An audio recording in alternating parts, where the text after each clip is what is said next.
வணக்கம் மக்களே. இன்றைக்கி நம்ம சைட்டில் என்ன வேலை போயிட்டுருக்குன்னு பார்த்தீங்கன்னா, லிண்டல் காங்கிரீட் போடுறதுக்காக பீம் கட்டிக்கிட்டு இருக்காங்க.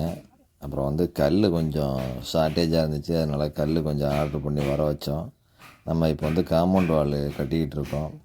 நம்ம கொத்தனார் கிடச்சாங்க. அதனால் சரி அவங்கள ஃப்ரீயாக இருக்கிறப்ப நம்ம யூஸ் பண்ணிக்குவோம் அப்படின்னு சொல்லிட்டு காம்பவுண்ட் வால் கட்ட சொல்லியாச்சு. அதுக்காக கல் கொஞ்சம் ஷார்ட்டேஜ் இருந்ததுனால நம்ம கல் வர வச்சோம். இறக்கிக்கிட்டு இருக்காங்க. இப்போ பார்த்திங்கன்னா காம்பவுண்ட் வால் தான் வேலை போயிட்டுருக்கு. கொஞ்சம் ஒரு 4 அடி 5 அடி மட்டத்துக்கு கட்டியாச்சு. இன்னும் 2 அடி தான் இருக்குது. அதுக்கு தான் கல் ஷார்ட்டேஜ் ஆகும்.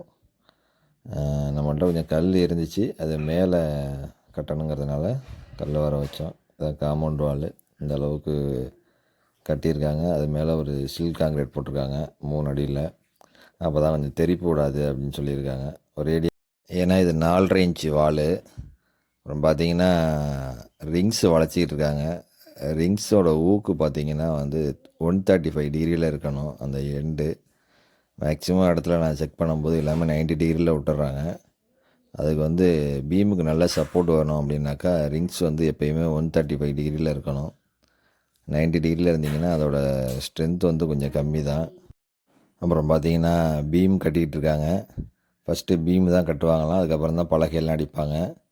ஏன்னா மழைகளை பெஞ்சிதுன்னா பலகை விரிச்சிட்டு போயிடும் அப்படின்னு சொன்னாங்க. அடுத்த அப்டேட் வந்து நம்ம அடுத்த வீடியோவில் கொடுக்குறேன். அடுத்தடுத்து என்னென்ன பண்ணுறோம்னு. நன்றி மக்களே.